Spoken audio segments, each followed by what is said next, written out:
give me an example. We share the primary mechanism of life. The DNA is shared amongst all the creatures on this planet. Okay. What does that show? That shows that that you mentioned Darwinism is different from evolution. How so? Okay. Evolution was a term that was coined around 1600s. Okay. Right? It was used to refer to general biological change. Okay. So John Baptiste Lamarck, about 50 years before Darwin, he published his own theory of evolution, which was Lamarckian evolution, which had multiple origins and parallel lines of evolution. Okay. And you had this sort of belief about gradualism and complexity over time. Okay. Multiple origins. Yes. Charles Darwin came 50 years later and he gave another theory, the theory of evolution via natural selection, saying that all of life went back to a universal common ancestor. That is not actually what Darwin stated. But go on. Yes, it is. No, Darwin stated that a species is subjected to a certain selection pressures, adapts to them over time. Yep. He didn't draw the conclusion that that is where humanity came from. That came after him. He actually drew it in his book. There's a figure in his book where he says, I think, and he draws the tree of life. Okay, yes. Yeah. So that's universal common ancestry. Mm-hmm. Yeah. So that's what I was referring to. So what did I get wrong? Okay. So you believe that all species on this planet evolved from different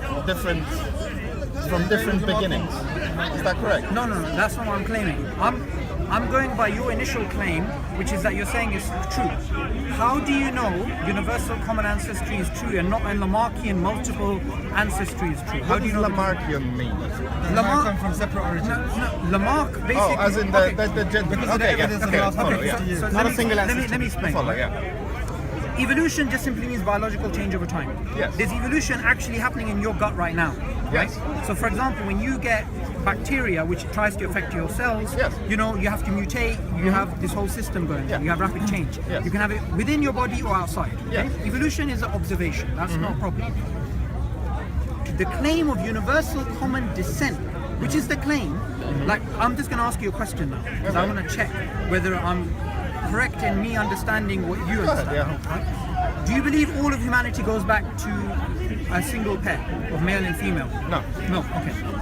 Do you know that since you reject this belief, your belief of universal common ancestry is a greater claim than that? Because universal common ancestry says all of humanity, plus the elephants, plus the giraffes, plus the birds in the sky, plus the trees in the trees, and the invisible octopuses with their skin and everything, goes back to one single cell approximately 4 billion years ago. Yes.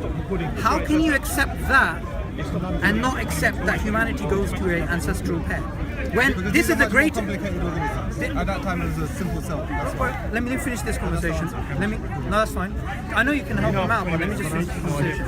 How do you know universal common ancestry is true? I don't. 3 minutes is complete. Oh, is it? Okay, so I thought that's what you were claiming. I mean, that's what I believe. Okay, that's fine. Whether That's your the belief. truth is, for example, You sound more like a religious person now. because that's the thing. That's the thing about being open to logic and to science. No, but that's Is not- that when you none say I of- believe- none of your because I do believe it. Because none of your beliefs are ever set in stone and unchangeable. None of it. His beliefs are based Hang on, on hang on, 150 hang years on, of hang on. rigorous And scientific exactly. Your beliefs are based on zero. And Wait, I'm happy to if I honestly if I am presented with evidence to support the fact that lives that we have evolved from different ancestral lines, then I'm willing to change my view. I'm a bit confused. When I first came here, your level of certainty was there. Now you're saying it's a belief. Yes. All right? Now, if you're going to come to Speaker's Corner here, Yeah. and like we do with everyone, you have to give evidence if you're going to make a claim. Oh, so what is your evidence to support your claim? What's my claim? I didn't even make a claim. Exactly. I'm here to challenge your claim. Oh, Because your okay. claim was You cannot universal shift common the, you cannot ancestry. shift the Okay. burden of proof on him when you're making the claim. Okay. And the other thing is, you said it was a belief. Now you do realize that's religion. That's not That's what I science. said, Darwinism is actually a religion, which started off as a scientific theory, but is Okay. now a religion. And the proof is in the pudding. This man here and you, both of you believe in this, but you have no evidence for it. No evidence. So you disregard the whole 150 years of science. Go ahead, give me some evidence. The fossil record, the DNA. Okay. You disregard that. No, hang on. The fossil record is a subfield in biology. You can't say an evidence is the fossil record. How is the fossil record an evidence for Darwinism? Well, because it shows the history of the development of species. How does that support universal common descent? Because that's what it shows. That's what looks like happened in the past. Okay, how does it show that? Well, because if you dig down, say, half a meter, you'll find creatures from around 5,000 years ago. If you dig down more and more, you'll find creatures from more and more longer ago. Okay. And what you'll find is that the more you dig deeper, you'll find more simpler creatures, which represent the things that creatures evolved into higher up. Right in the circle. Okay, you do realize Darwinian theory believes that there is no inherent progress. Okay, so random mutations are random in respect to the organism. So there's no such thing as directed mutations. So according to classical Darwinian theory, you can pick up any book. I'm just going to give you one reference: Philosophy of Human Evolution, published by Cambridge University just in 2013-2014.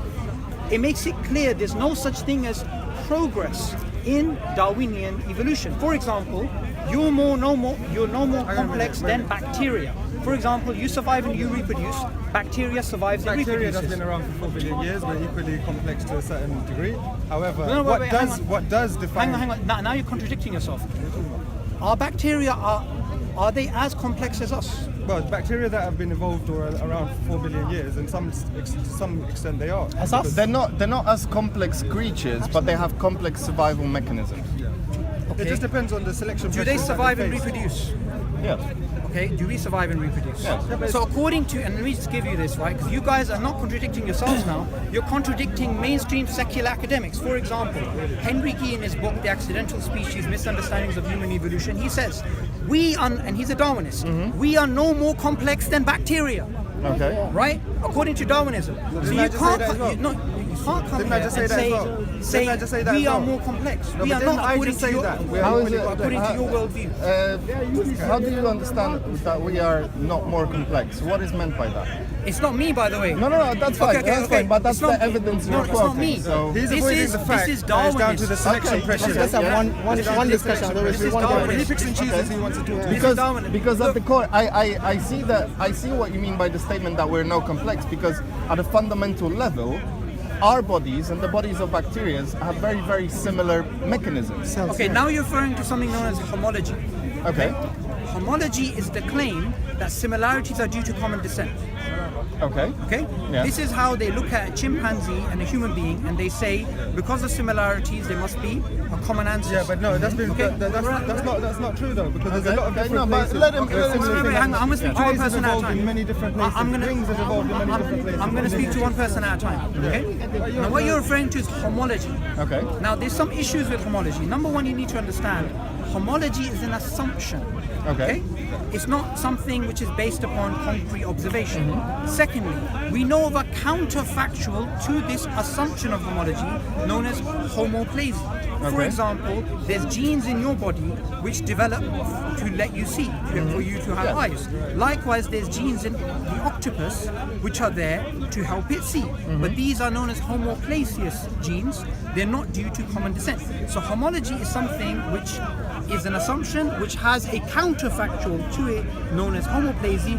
Plus, to rectify that discrepancy, what you have to do is you have to put together a probabilistic framework based upon Bayesian probabilities with 9 mathematical assumptions, and then you come to what would be considered an approximation based upon assumptions and conceptual problems of a divergence between different species. I see what you mean. Right? In the same way. So basically, what you're saying is in the same way that a bat's wing is that I assume that a bat's wing came from the same thing as a bird's wing. No, but because it fulfills the same function. No, but the thing is that's not due to common descent. Those traits are not. Yeah. Because they have evolved at different points after those species have already split. So your initial point about homology. Yes, but then you go back. Yep. Then you go back even further. So let's say you have different ancestors. So my basic claim, the thing that I find the most incorrect, the thing that I find the most incorrect, and it's a view, not really an opinion. It's the fact that people tend to think themselves so much better than all other creatures on this planet because they have been given life by Allah, by God, by Yahweh, by Ra, by countless other beings. Two things here. Number one, we're speaking about your initial claim of universal common descent. Yes. Okay? What I wanted to get to the bottom of, and the claim which I'm making, and if you don't challenge it, we can move on to the next topic about whether human beings are special or not. Yeah. Is that as a belief and you have no evidence for it? Because if you're going to move the topic away, either you're implicitly implying you don't have evidence for it, or you just want to go off onto a tangent. So, I can make a statement that basically, I personally, with me at the moment right now, do not have the however many pieces of scientific research that were carried out, and I cannot quote them off by heart. You obviously have an immense breadth of knowledge on the subject. No, I don't. This is stuff you can easily find online. Yeah. And that's the thing. And the stuff that I know, there's stuff I know, there's stuff I've read about, but I don't feel comfortable quoting it because it would just be ripped to shreds by the fact that I cannot be. Can I give you something which is just going to be a conceptual reason why universal common ancestry can never be shown to be true? Okay. I'm giving you very particular. Okay, go. Yeah. Life has been on this earth for approximately 4 billion years. Yes. According to a National Science Foundation published study last year in May, 99.999% of species are undiscovered. Not organisms, species. Okay. We don't have their fossils, we don't have their DNA, we have nothing. Yeah, because they came and went and extinguished. They came and fossilization is very rare. So because something happened a very long time ago, 4 billion years, life has been on this earth, and 99.999% of species are unobserved, any reconstruction you make is bound to be speculative. There's bound to be holes in it, yes. Not holes, speculative. There's no evidence. Entirely. Yes, pure speculation, pure conjecture. Were you around 1,000 years ago? No. So would you know what happened in this park 1,000 years ago? Would all the scientists, if they tried to work it out, wouldn't it be speculative? Yes. So Darwinism is based upon what happened 4 billion years ago, with 99.999% of species missing. So by that same logic, it is also speculative. But Darwinism is the observation of what has happened.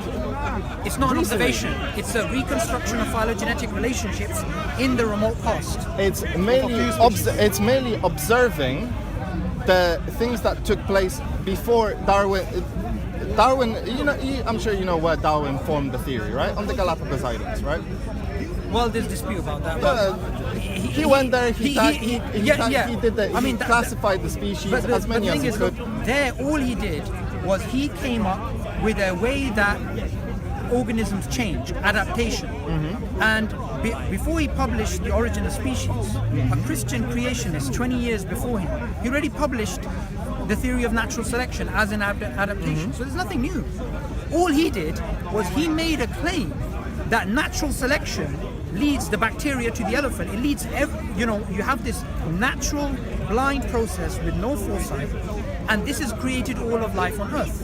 And he came at a time where Christianity was dying, and there was a rise of secularism, and from the very beginning, he got support from secularists, whether they understood what he was saying or they did not, because it was a religious challenge to Darwinism. For example, just a few years ago, Jerry Fodor, an atheist philosopher of science, he published a book called What Darwin Got Wrong. And what he said at the beginning of the book, and he's an atheist, and he published the book with another evolutionary scientist, and they're both atheists, and what they said is this. They were challenging Darwinism because it wasn't making sense. But they said, we realize in our industry, which is the scientific enterprise and the philosophical community, allegiance to Darwinism is absolute, whether you understand it or you don't.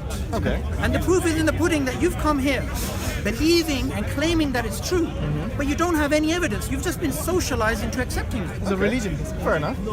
Fair play. So I think you've read that book. Yeah. So what have they proposed instead? Okay, they didn't propose it.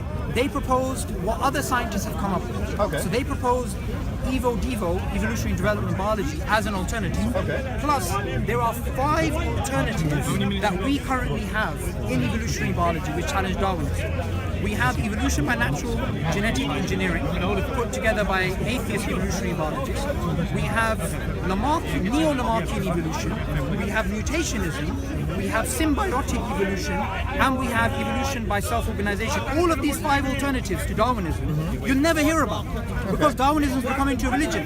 Yet all of these 5 alternatives were put together by atheist evolutionary biologists who don't believe in God. Okay, yeah.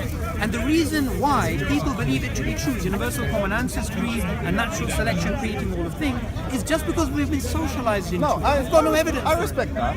And I will admit, I have not heard about the theories that you mentioned otherwise. I have not heard about them. But I'm very curious to hear what they say. Just look them up. What they basically say is the core of Darwinism is we have random mutations and natural selection that accumulates over billions of years. What they're claiming is the random mutations are not beneficial. They're claiming they are directed mutations, which are changes due to the environment. So they're directed changes.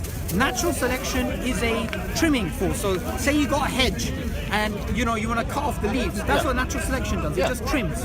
It explains the survival of the fittest, but not the arrival of the fittest. Okay. And they come up with a whole bunch of evolutionary mechanisms which are challenging Darwinism. And the whole reason why Darwinism was popular was this. Richard Dawkins, in his book The Blind Watchmaker in the 1980s, he says before Darwin, atheism may have been logically tenable. Right? It may be logically have some sort of evidence for atheism. But after Darwin, we became intellectually satisfied atheists.